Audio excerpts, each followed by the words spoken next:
তুমি আমার কাছে আল্লাহর ওয়াস্তে আর কোনো কিছু লুকায়ও না। তোমার চোখ দেখে আমি স্পষ্ট বলে দিতে পারছি যে তুমি এখনো আমাকে আগের মতোই ভালোবাসো। আমার প্রতি তোমার ফিলিংস এতটুকুও কমে নেই। জানা কেন তাহলে এইসব, কি কারণে? কথাগুলো তুমি এতদিন কেন বলনি? কারণ আমি তোমার অপেক্ষায় ছিলাম। আমার মনে হয়েছিল তুমি যদি আমাকে সত্যি ভালোবেসে থাকো তাহলে তুমি আমার কাছে ফিরে আসবে। আমিও তাই ভেবেছিলাম,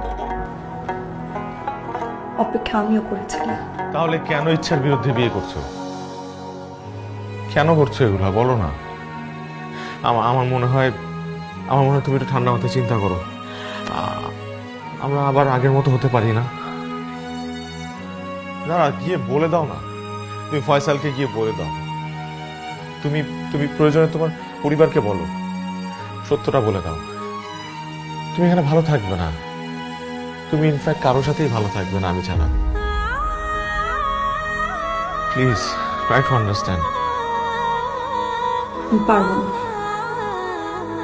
আর সম্ভব না দীপ। এটা দুইটা ফ্যামিলি ইনভলভ। আমি এতগুলো মানুষকে কষ্ট দিতে পারবো না। দরকার হলে আমি সারা জীবন কষ্ট পাবো, কিন্তু তারপরে আমি পারবো না। প্লিজ যারা লিসেন টু মি, শোনো আমার কথা শোনো তুমি। যারা, আরে কই তোমার হলো? সবাই ওয়েট করছে তোমার জন্য। তুমি তুমি চিন্তা করো না, প্লিজ যাও যাও তুমি এখানে যারা, যাও তুমি। যারা,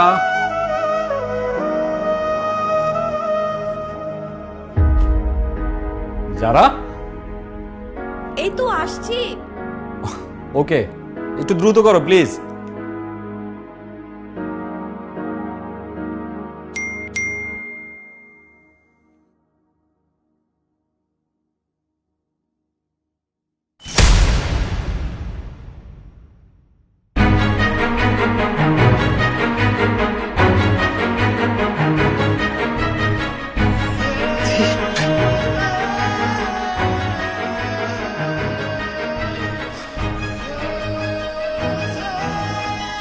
Sorry. Miss you. I love you. What? Deep. Deep. Oh God.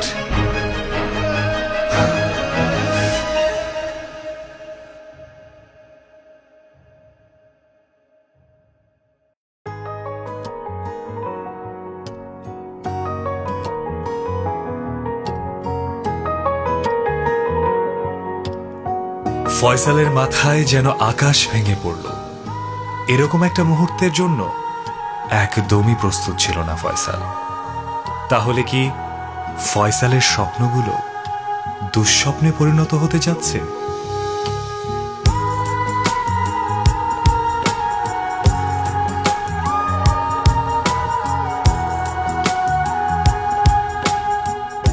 জীবনের এমন এক সমীকরণে এসে দাঁড়াতে হবে হয়তো ভাবতেও পারেনি ফয়সাল।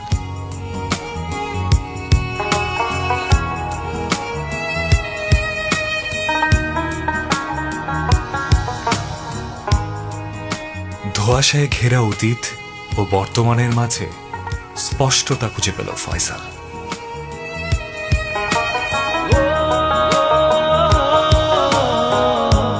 আমার প্রেম ছিল আকাশমান,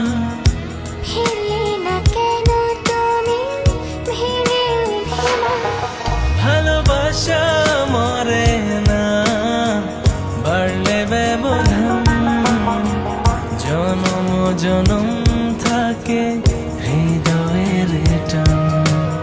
একদিকে জারার পরিবার, অন্যদিকে ফয়সালের বন্ধুত্ব, আর অপরদিকে দ্বীপের ভালোবাসা।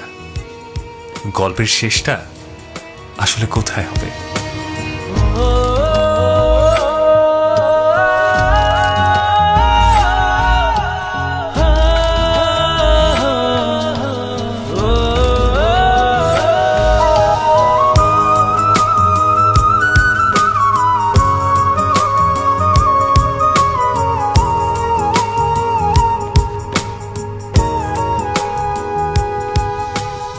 যার হাসিতে মুখরিত হয়ে থাকত দ্বীপের সকাল দুপুর কিংবা রাত, তাকে নিয়ে আঁকা ছবি আজ পুড়িয়ে ফেলছে দ্বীপ।